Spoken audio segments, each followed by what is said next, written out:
Yeah, mainly what you were in need of doing whenever you had any form of emotion, either angry or sad or disappointed or confused or tired, whatever it may be. You just escaped into your room.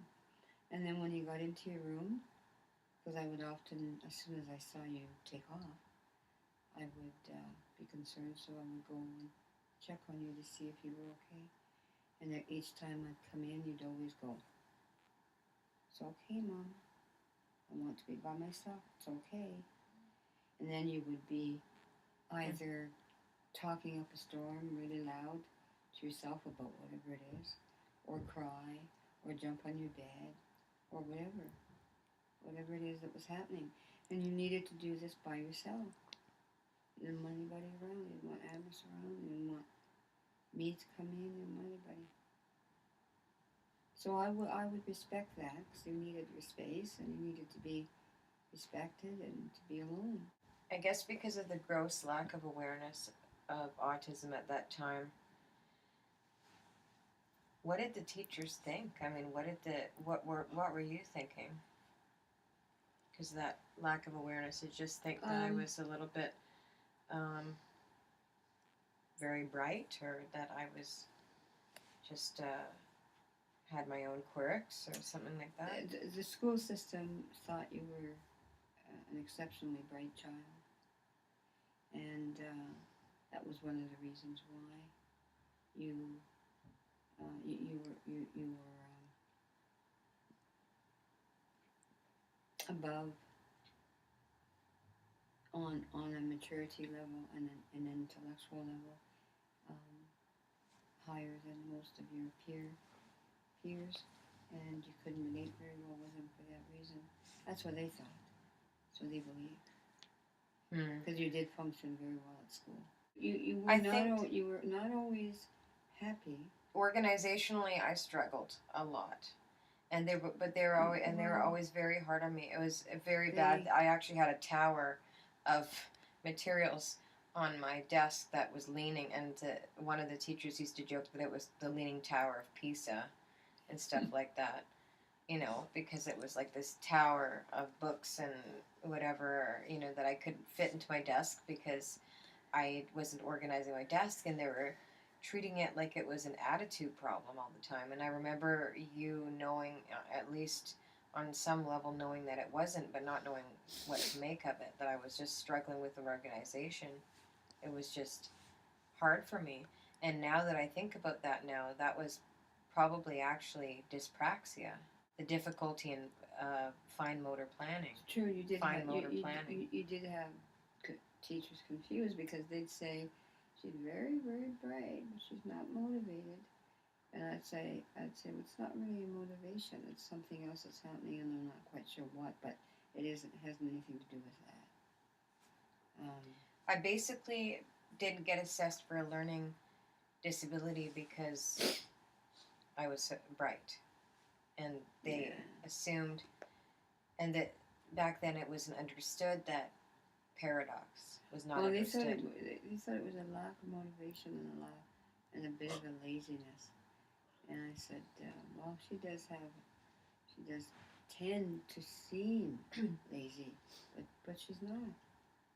You know, she gets quite involved in anything that she's interested in or is keen on. But if she isn't, then yeah, she'll pull away.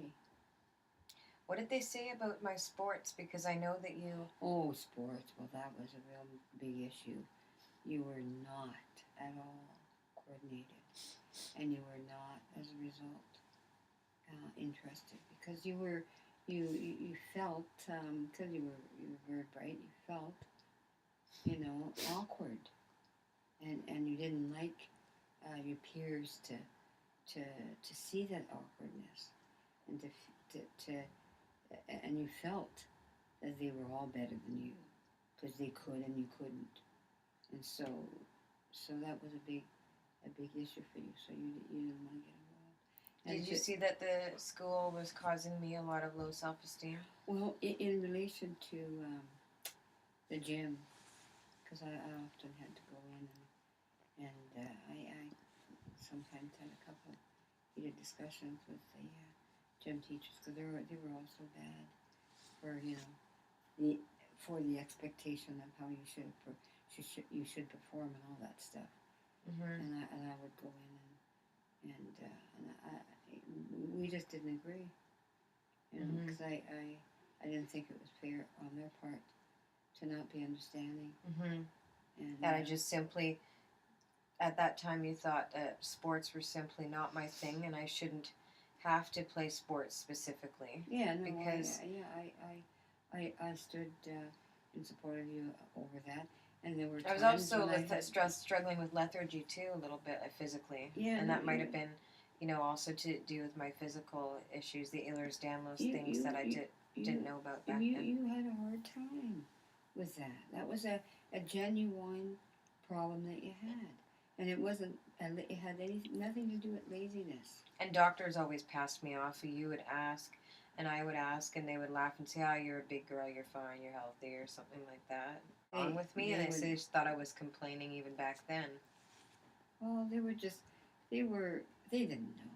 That's basically the thing. They were so ignorant that ignorance is the best word to use, because that's what it was. Yeah. Mostly with them. So after a while, you did quite well, considering you did quite well. I guess it was so devalued that after a while I just forgot about it being there, and then I would blame it on myself. Well, the thing that bothered you the most, especially, was your peers that were bullies. Mm-hmm. They were the hardest ones to deal with. And I think it was because I was somewhat extroverted and trying to connect. Whereas a lot of kids with Asperger's the stereotype is that they're all introverts and they're all super quiet. You actually did work hard on trying to connect. And you were always trying to please. And you were always trying to comply. And you were always trying to compromise. But then I'd come home and shut down. But you would do too much of it, so that when you got home you were exhausted. Yeah. Tired out. Sounds like me. All day long you've been trying to comply and please and give and do, and by the time you got home you were tired. You were really actually very tired. Exhausted. Yeah, by the time I got home. Yeah. Remember how I'd have to do my homework in bed, and Dad would be kind of annoyed and wonder why you'd let me do my homework in bed, and it's because you knew how tired I was. Yeah. I wouldn't be able to. Well, first of all, I hated homework, and I hated any kind of homework that I didn't see a point in. Oh, why should I have to learn this? And this is boring. Anything that bored me. Yeah, basically. true. That was part of it, but the other part was because you were really tired, and the last thing you wanted to do. But did you remember when I would not want to do the schoolwork because I felt that it was so mundane that I was reading biographies and reading all this adult material because I was basically wanting to learn about what I wanted to learn about, and not wanting to. Things that you're interested in. Yeah. Okay, so it's things that I was. How about the interests, the obsessive interests? Oh, well, whenever you liked something, holy crow, you did obsess. Like, Shirley Temple and all those. It was just you just had your mind on that constantly, and you would speak about it constantly, and you would be. I want to know everything about it. You wanted to know every detail aspect of Shirley Temple. The way she ate, and when she slept, and all that kind of detail stuff. You were so obsessed to that extent. And I was also had like fixations, like curly hair. Oh my God! Now I actually had to have curly hair like hers, and you started to say you started to ask me about having it done, and then I'd say, well, having it done. You wanted to go and get it permed, to get it looking like hers. And I said, oh, I'm not so sure about that. So maybe we could curl your hair here. We could do it here. But it won't stay, you I said. wanted to have my hair permed. You just said it won't stay. You knew that. How did she know that? I've never permed my hair. Because she for probably women. tried. I've never done it on her, so how would she know that just as a little girl that she wanted her hair permed? But whenever you wanted something, you would investigate everything about that thing. And then before you know it, you had all kinds of information that everybody wondered about where did it all come from. Because I would investigate it all. Oh, yeah. Still do. No, you would need to know every detail. If only... And every aspect of it. If only, like, the doctors and all those people that deal with me now that are so judgmental of me understood the way I was then. I'm exactly the same way now.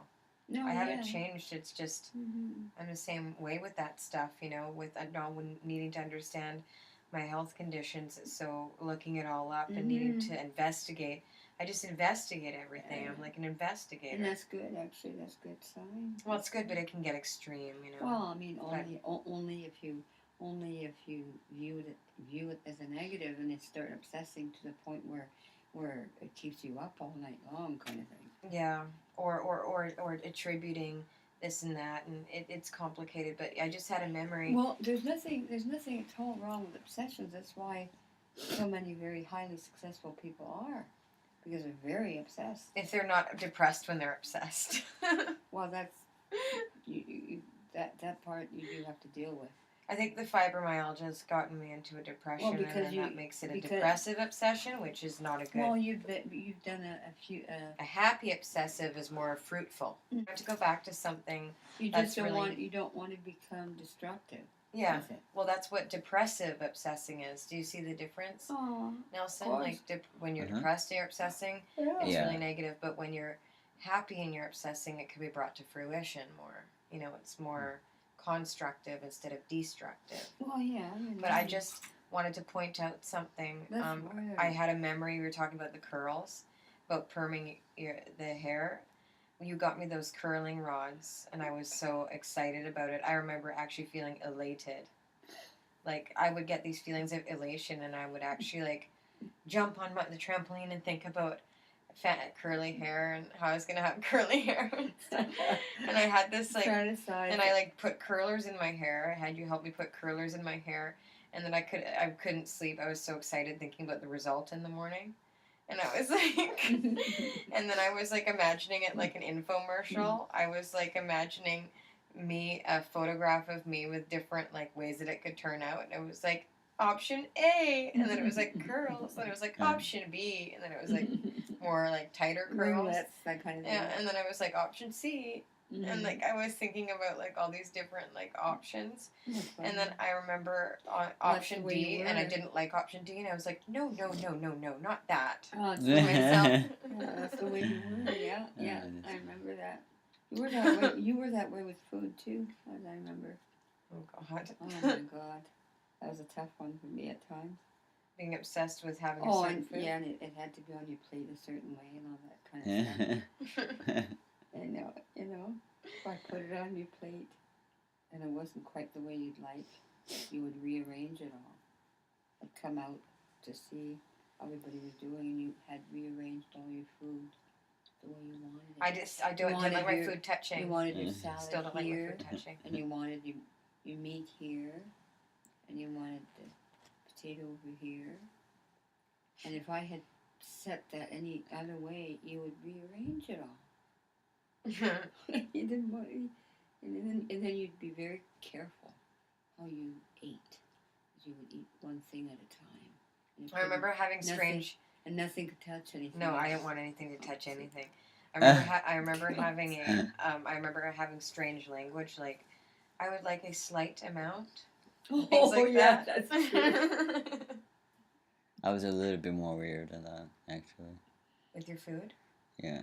Because I want everything separate, but then I would mix it when I pick everything up at the same time. That's even weirder, but that's something that Pearson does a little bit. Yeah, I just had this memory of being obsessed with crinolines, you know, like the poofy dresses. I had an obsession with the because I was obsessively I was fixated. Now get this is fixation, but this is such a girly fixation. This is like a fixation in feminine disguise. But you know how like the wheels on trains. Well, it was the dress on Alice in Wonderland. It was specifically the crinoline on Alice in Wonderland. I was obsessed with having a crinoline like Alice in Wonderland, exactly like Alice in Wonderland from Disney. I needed it to look exactly like in that exact shape. And I got really, I wanted a crinoline for my 5th birthday, and I kept going on. This is when I was turning 5. I was going on and on and on about how I wanted a crinoline for my 5th birthday. It had to look like Alice in Wonderland. It had to be shaped like this, and I would draw it and be like, shaped like this, see? And I'd draw it like that and stuff. And oh, that's true. That's true.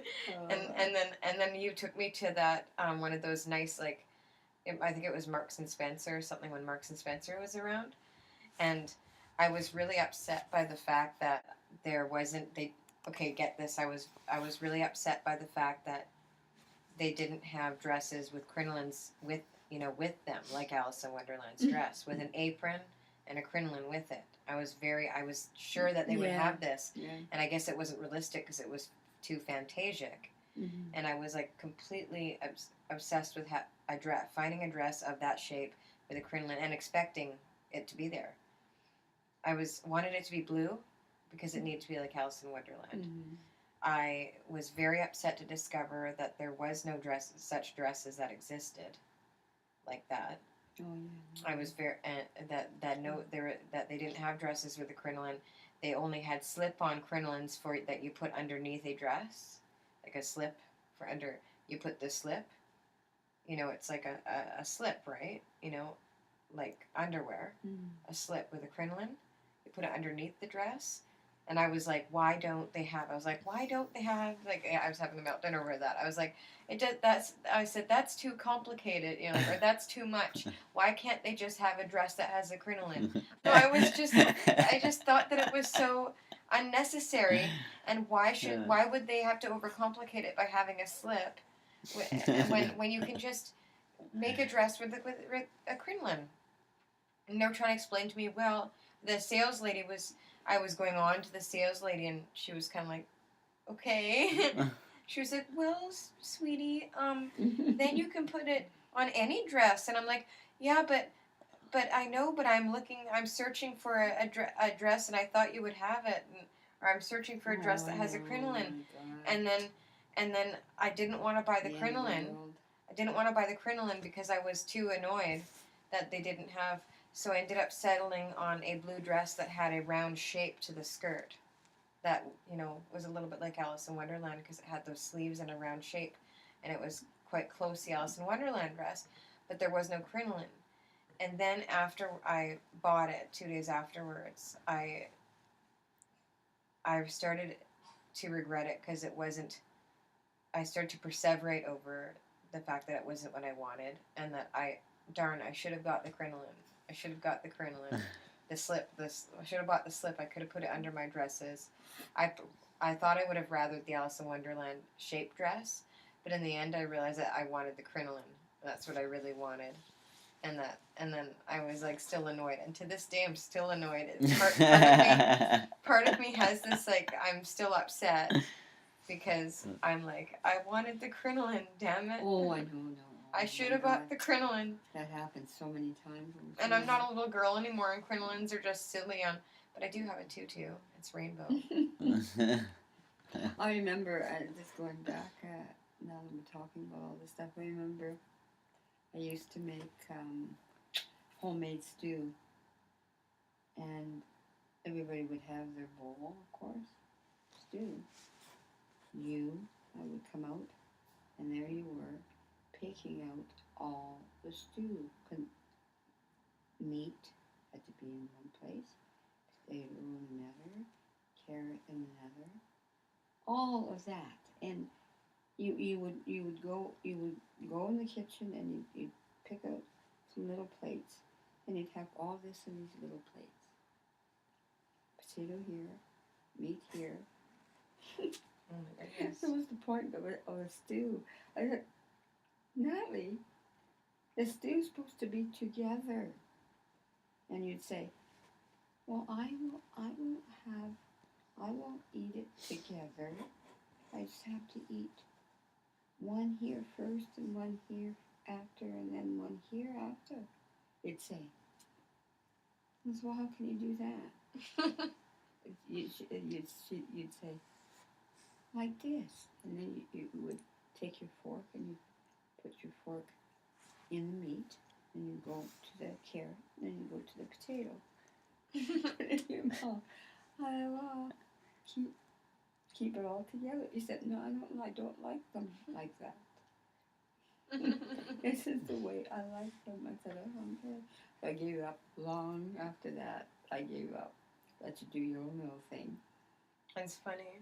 You know, you would do that over almost everything you ate. Did I sometimes, I still do this sometimes, did you ever find that sometimes, because I was watching, do you think my interest in acting and television personas and all that was to do with a deep need to understand people?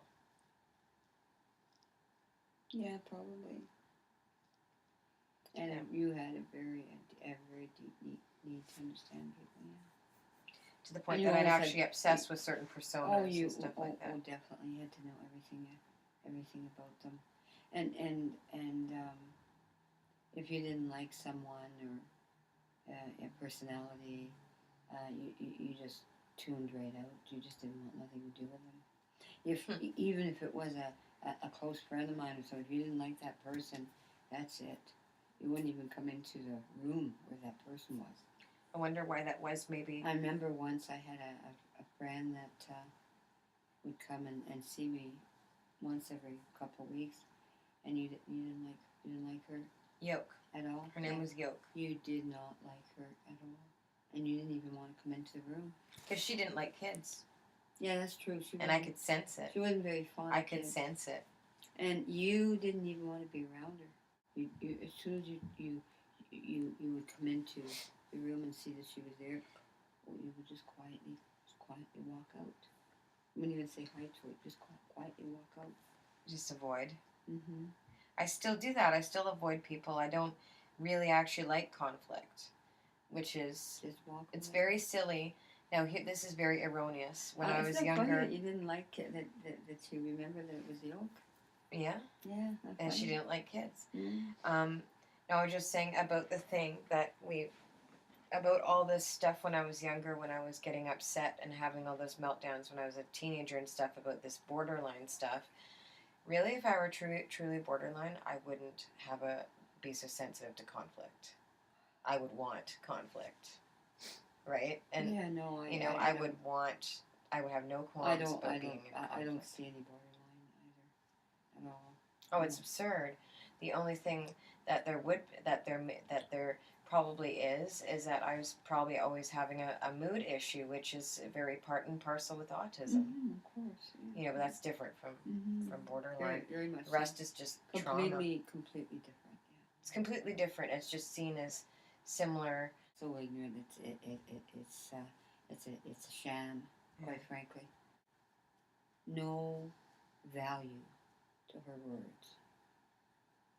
So you just do your best. I know intellectually you can understand it, and it's a separate thing from the emotions. I know that, and I know that you will feel what you feel, but what she's done is normal. I think that it's intellectually understanding how horrible it was. Yeah, intellectual understanding is separate from your emotions, and you're entitled to feel the way you do.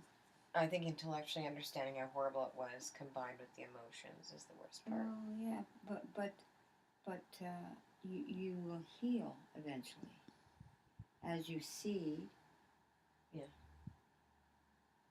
The thing the situation getting dealt with.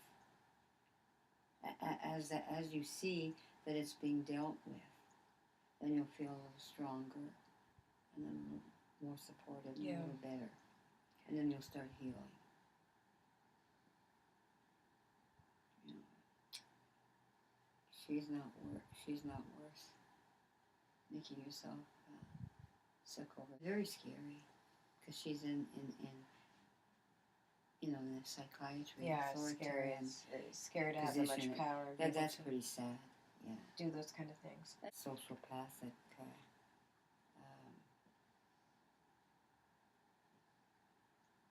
Bright individual can just. She's not even bright. When you read the thing, she's pretty unintelligent. Well, obviously, Yeah, she no had to have kidding. had a certain amount God. of brains to get through a degree of psychiatry, medical. That's not an easy thing to do. But what I'm saying is it's completely wasted. Nothing good about it. Nothing. How did I, when I wanted to know something about, pick some examples, a country, something would come up, a subject would come up, and it all of a sudden, it wasn't like, obsessions were something longer running, like, or special interests, rather, were something longer running, but then fixations, they're sort of like smaller special interests. They would be like in the more in the moment, you know? So, say you'd bring up Ireland and something about Ireland would catch my fascination. I'd need to know all the details, or like, it's even, let's get even more specific, a certain city in Ireland that does things a certain way, and need to know who lives in the city, what do they do, what is it like, and, you know, all that type of thing, you know, what's the population of that city, you know, like everything. You were especially very interested in the Greek philosophy.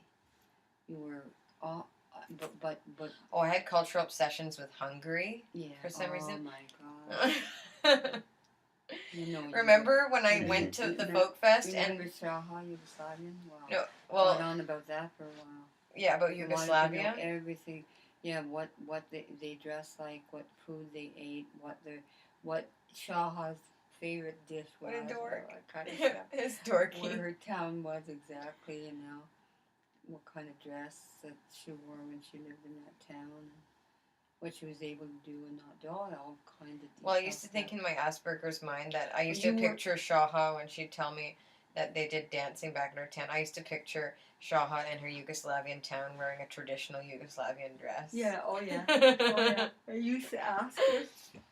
And then I used to imagine that everyone in the town was like, well, Shaha was all excited over like you Yugoslavians or something. She couldn't believe. Which is not, by the way, Yugoslavia anymore, so no offense to anyone, but it is now Serbia and Croatia and what the hell, Macedonia or something? I don't know. Yeah, I think so. Kosovo. No, I think it's Kosovo.